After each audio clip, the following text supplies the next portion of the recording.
miss him. Isn't he around anymore? They killed the Human Torch? What happened? What happened to the Human Torch? Is he died? Is any other characters died in the comic universe? I don't think comic characters ever die real deaths. They die for a while, and then the next clever writer who comes along finds a way to revive them. But for now, he's dead. I revived Captain America. I decided he was stuck in an ice cube for about 20 years or so, and they found him and dug him out. So they'll find some way to do it with the torch. Maybe he got caught in a stove.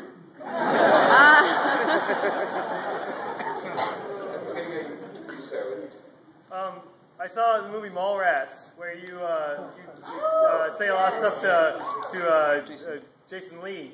How was that working with Kevin Smith and with Jason Lee? Was that a fun experience for you? What was it? I heard Mallrats, but I didn't hear it. Seeing you in Mallrats was fun working with Kevin Smith and Jason Lee. Well, it was difficult because I had so much to teach them. I had to teach Kevin Smith to be uninhibited, say what he thinks, come out of his shell. Jason, I said, now here's how you act. But I must admit, they were grateful, they did well, and I was glad to see that they're doing okay for themselves now. No, they were really great to work with. I never had more fun. I'll tell you a funny thing about that movie. There was one scene in which I was supposed to make Jason or one of the guys feel good about their love life because they were unhappy because their girl had left them or something, I don't know. And I said, there was a girl I was in love with and I've never been able to forget her, and on and on. So I go home. My wife says, who is that girl? I said, honey, it's a movie. It was a script. It took me a little while to get things back to normal. I can't stand that. That's okay. What was your inspiration for doing Spider-Man? Well, I don't know that it was an inspiration. I was looking around. When you're writing superheroes or trying to create them, the first thing you think of is, all right, I want to do a new superhero. The first thing you think of is, what power will I give them to make them different than anybody else? So I have told this story so often that for all I know, it might even be true. I'm sitting around thinking, and I see a fly on the wall. And I say, boy, wouldn't it be cool? No, I'm lying. I don't think we had the word cool then. I probably said, wouldn't it be groovy? Wouldn't it be groovy if I could have a superhero who could crawl on walls like a fly? So I was halfway home, but I needed a name. So I said, Flyman? No, there was a movie that Flyman. Mosquito Man? That didn't sound dramatic. And I went down the list of things, and then I got to Spider-Man. It sounds dramatic and dangerous. So I said, okay, I'll call him Spider-Man. And that's how a legend would be.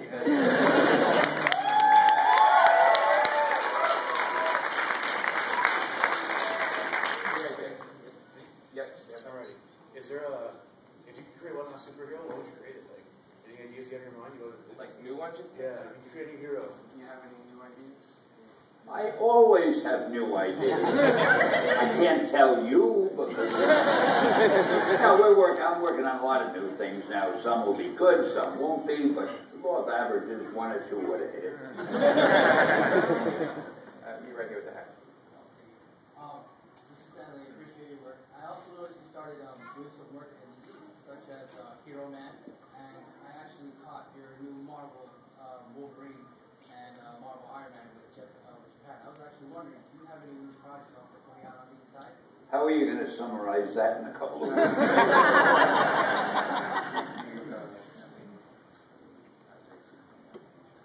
Yeah, well, I'm doing some stuff with Boom. We have 3 new books with Boom Comics. And of all things, I'm starting a new book with Archie, the Archie Company. They decided they want to do some superhero stuff. So I made up the world's first reality comic book. It's called The Mighty Seven. And I called it The Secret Seven, and would you believe it, there is a store or something in Podunk called The Secret Seven, and we couldn't use that name. It would have been so good. So I called it The Mighty Seven. It's about seven, I'm not going to tell you what they are, but they're wonderful characters. And I'm in it. You see, that's what makes it a reality comic book. I play a role in it as myself in the comic. And Archie Comics is in it, and they go up to the Archie offices. Everything is very real life. It's very true to life, except we got these 7 new superheroes. So if that doesn't make you curious and want to go out and buy it, nothing will. You can't buy it yet. It hasn't been printed yet, but it will be, so watch for it. Stan Lee's Mighty Seven. And you can tell all your friends, I just bought a copy of the world's first reality show comic book. What the hell? Maybe I sold the copy just now. The girl all the way back with the years. Carry on. What do you think about the real life superheroes that are around now? You could hear that? Yeah. This man's a superhero.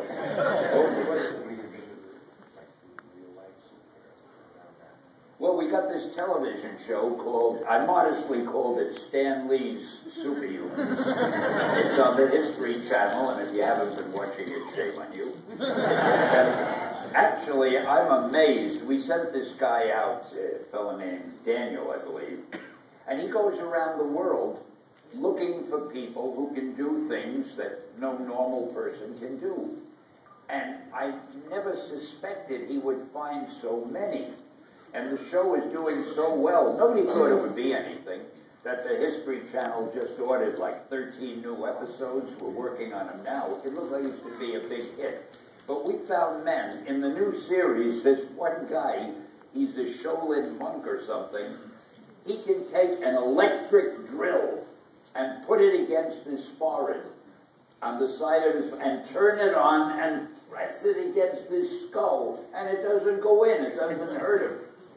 And they found a guy who you can shoot a bullet in the air, and he can grab it as it's going by.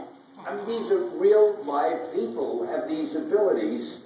So he was going out in the first season just looking for these people. But now that the show is on, we keep getting telephone calls and letters and emails from all over the world. Hey, I can walk on walls, I can jump 80 feet high, it's amazing. So anyway, just by accident, I think I'm going to have a hit show, just as there are so many super people in the world. Is there anyone in the room that has a superpower? I'm sure there are many. Is there anybody? You do? What is it? I have a glorious voice. There you go, you'll be on our next episode. Close the boy. Aside from any Marvel or DC Comics characters, who's your favorite, like independent comic, like superhero? Aside from any Marvel or DC character, I heard that much. Then I didn't get the rest. Any favorite characters that aren't DC? Oh yeah, me.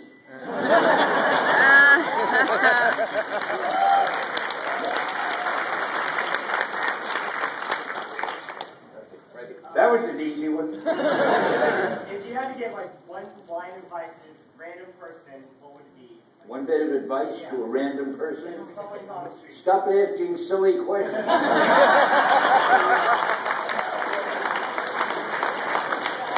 No, I'm only kidding. I don't give advice. I don't know any more than anybody. I know less than most people. But I'm the biggest phony in the world, really. It's just that I like to talk to people, and I say anything that comes to mind, and most of it isn't true, but it doesn't matter. You don't have to stay. With everything that you've done personally, professionally, what would you say is your greatest achievement? I think surviving this panel. I don't know, dear. That's for posterity to say. I'm kind of proud of everything. I never thought years ago when we were doing these comics that someday I'd be sitting in a panel and people would really care what my opinion was. We were, in those days, we just hoped the comics would sell so that we'd keep our jobs and be able to pay the rent. And all of a sudden, look at me on a stage. It's unbelievable. I got to tell you one thing. I'm never doing a panel again unless you're on the panel with me. You were great yesterday. You're great today. Well, and thank you very much. Oh, he's I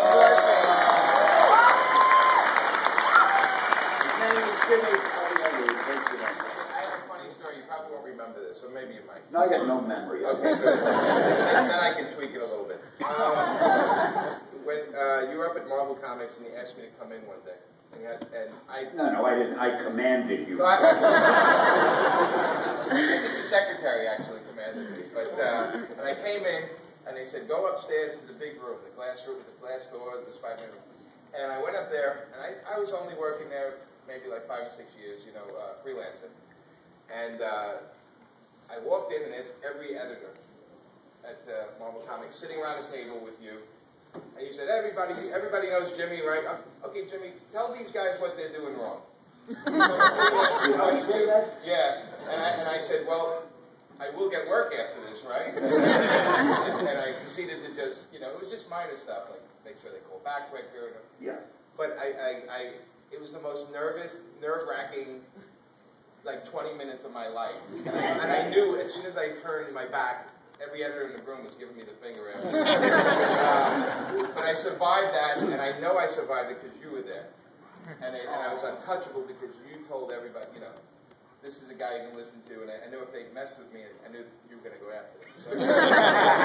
The only thing I can't remember about that story, you said the big glass room. I had an office the size of this part of the table, the smallest office you ever saw. The conference room on 12. Oh, it was the conference room? Okay, it wasn't my office. No. Did your office have a shower in it?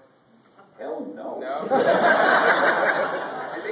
I remember one of the offices in the building had a shower in it. Wasn't mine. I will tell you the publisher. Probably publishers. Okay. I forget who was the publisher at the time. Was it Jim Golden?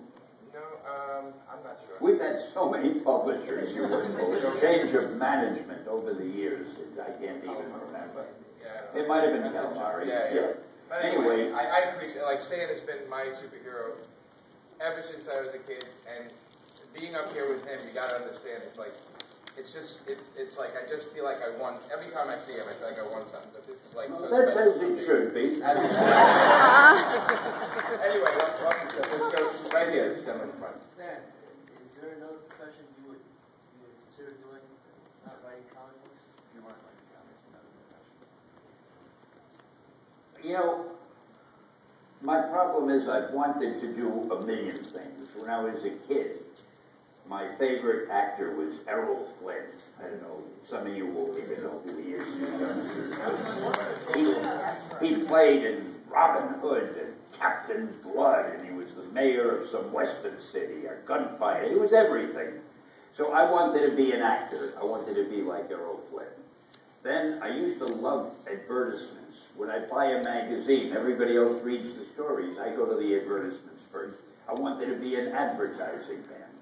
When I listened to the radio, I wanted to have a job on the radio. So I wanted to be and do everything. So you can imagine how frustrated I am. I'm just a comic book guy. That's why I formed this company, POW Entertainment, which of course POW, P-O-W, stands for Purveyors of Wonder.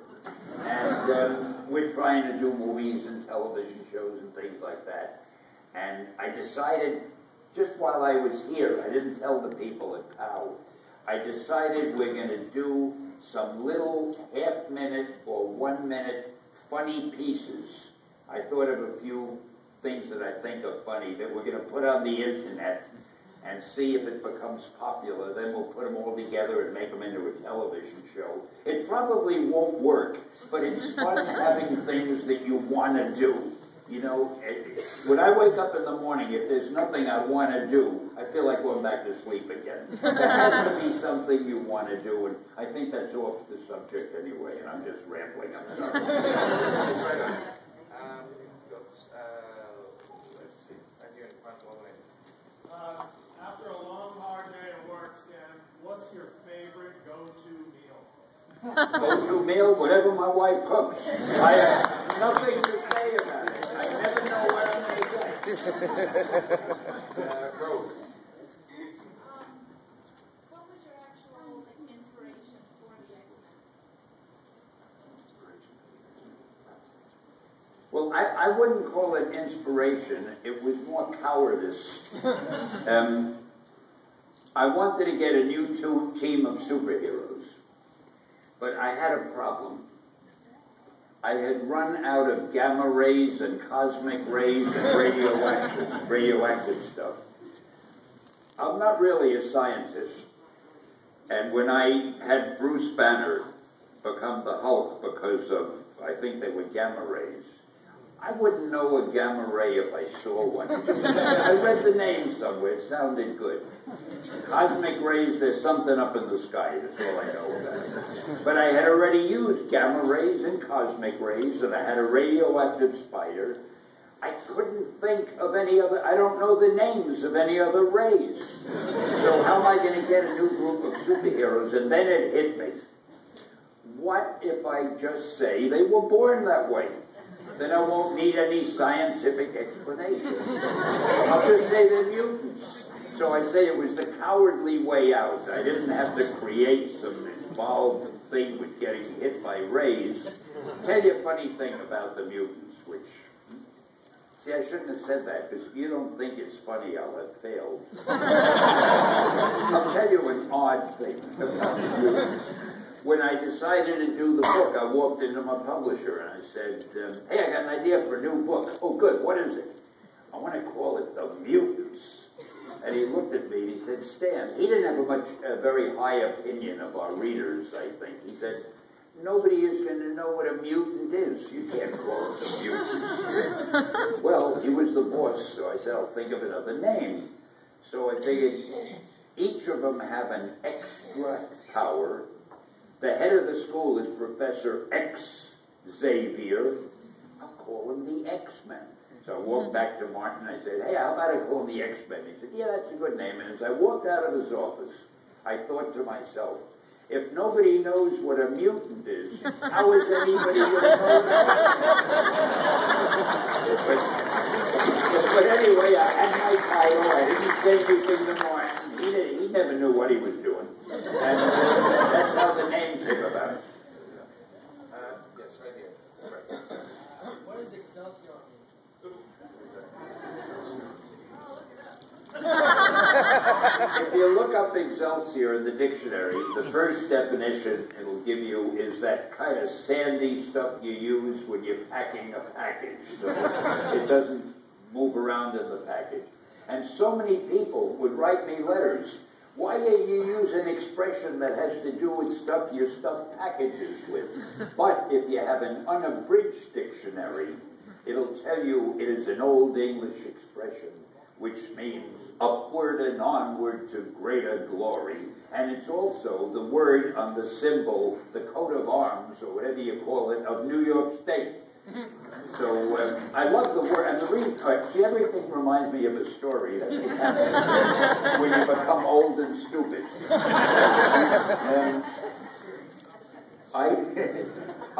now forget what the story was.